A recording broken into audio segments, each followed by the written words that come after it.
А одва иницијатива.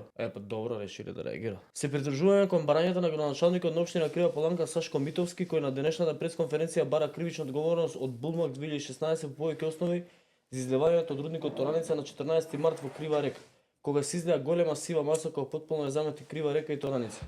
Дента примероци од водата земаа од риболовниот клуб ЗСРРК Мрена Крива Паланка, а општината земала примероци следниот ден за Државниот инспекторат за животна средина, кои не земале примероци за анализата од водата Крива река и Тораница, со цел идентификација на изворите и обимот на загадувањето, не повикале акредитирана лабораторија која би земала примероци и извршила анализа при состојба на комплетна заматеност и полна со талог на инаку бистрата река. Нивна обврска согласно закон при настаната хаварија да ги утврдат опасни супстанции кои се присутни и податоци кои се потребни за проценување на последиците од несреќата по здравјето на луѓето и по животна средина. Дополнително, ДЖС ја дезинформираше јавноста дека на 14 март се изделала само вода од таложникот за јамски води која не содржи хемиски средства, без да изврши анализа на водата за да тврди такво нешто со што јавноста беше излажана. Инаку фирмата која стопанисува со рудникот Тораница Булмак 2016, чиј пак собственик е бугарската фирма Минстрој на бизнисменот Николај Вулканов, понашен подпредседател на озагласената мултигруп која беше обвината за мешаност во атентатот врз поранешен македонски председател Киро Григоров и еден од најблиски соработници на собственикот